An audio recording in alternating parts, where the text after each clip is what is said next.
YouTube? This is gonna be my first ever rant video. I don't know, rant, maybe not rant video.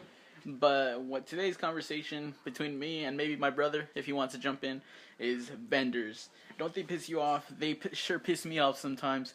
But the thing is, the thing that we all forget is that they may be assholes and they may act like dicks, but they have reasons for acting like dicks, such as they invested all their money into this.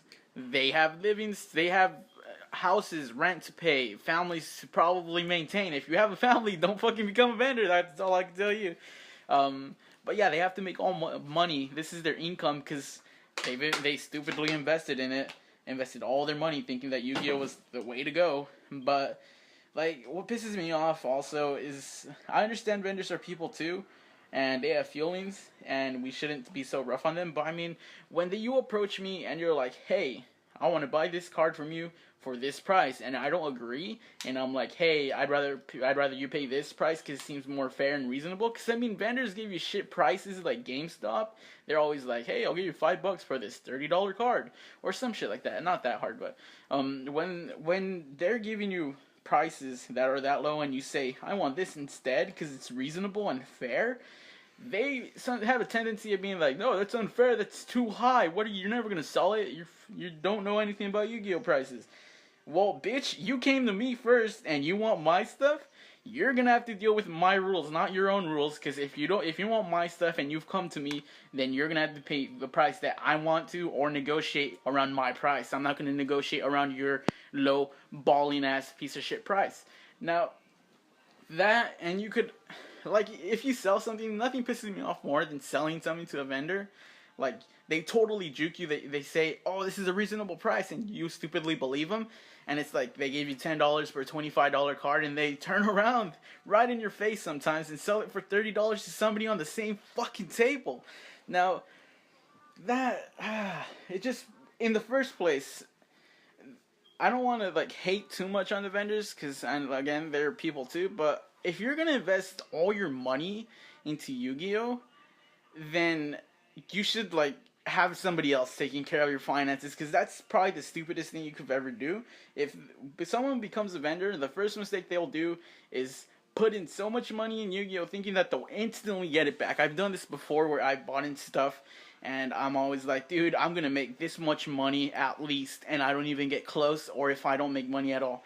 Now, this is a problem, because I hate when people, like, lose money because they didn't know what they were doing, or they didn't know what they were getting into. I don't know. Is there anything you want to add to that, Jesus? Well, or did I pretty much touch everything here about vendors? We're not for nor against them. Yeah. Like I said, we're not against vendors, but we're certainly not for them. I mean, also, the thing with Yu-Gi tubers too, some of the starting up ones that are always like, oh, dude, I'm like, this is with everybody. They're investing so much money and stuff into this thing that they expect to become a career or a business, when it's just, if you don't do it as a hobby and you don't like doing with the videos and YouTube, then don't go into it expecting that you're gonna make money and that it's gonna become a career for you, because that's the mistake that people do. I mean, I'm just doing this as a hobby right now. I mean, I don't care if I become big, if I stay at 10 subscribers, if I go to 20 subscribers, if I go to 30, it doesn't matter, because as long as if you're doing what you want to do and if you're having fun with it, then it doesn't really matter how big and or how much exposure you get. Now, that's a mistake, especially the young people, younger people such as I, that have a different mentality, that are like, that YouTube money though. Yeah, they see the bigger YouTubers that have like 20k subs in the Yu-Gi-Oh community, or 30k subs. They're making money, but they're not making enough money to support themselves most of the time. If not, sometimes they might have side businesses like selling stuff. But if you're like I said, if you want to do something, because most of them live with their parents. Yeah, the thing is, most of them don't live by themselves. They either live in apartments, they live with roommates, or they live with their parents still. Girlfriends. Or with girlfriends, loved ones, stuff like that. And most of them do have a side job. Yeah, they do have a side job. Now, if you're going to jump into something just solely for the profit and you don't like what it is, don't do it. Chances are you're probably not going to make any profit off of it. So I mean, that's my 2 cents that I could put in there, because I mean I've done that before where I like maybe a year ago I had a gaming channel, and I thought I was gonna be the big one. I was gonna be the biggest, go up gradually, and it started off good that way. I was like, for somebody who had no subscribers going in, and I had a bit.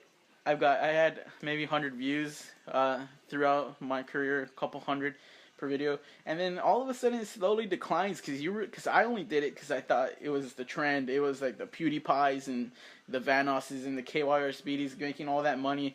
I thought it was gonna be easy, but it's not, because I didn't really care for it. I didn't enjoy it. I didn't like what I was doing, so it just burnt down into a crisp. That's what I'm talking about here. If you're a vendor, or if you're going into anything that seems easy just to make money off of it, and it's like a recreational thing, like a hobby or a game or something like that, if you go into it just to make profit, you're not going to make any profit, because you need to think, or you might, but you're not going to make as much. You're not going to make much of it. If you're going to like leave everything, like drop out of college, drop out of high school, quit your job, just to become like this guy that's going to sell Yu-Gi-Oh cards or sell anime stuff or just make videos, it's not gonna work. It really won't.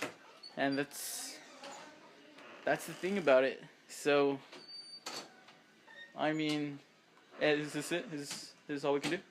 Pretty much, I've got nothing to put in. Yeah, I've got nothing to put in. Just make sure if you're gonna do something, do it because you want to do it. This turned from like a rant to vendors to a rant of like video of like YouTube. But if you're gonna do something just for the profit, don't do it. I mean, if you're forced, like maybe if it's a job, then do it. But if it's like something like recreational, like Yu-Gi-Oh or stuff like that, don't jump in just for the profit. Do it because you like what you're doing. But that's pretty much it for this video. Hopefully I didn't do too bad. But anyways, see you guys in the next video. This has been Mr. Yu-Gi 805. Peace.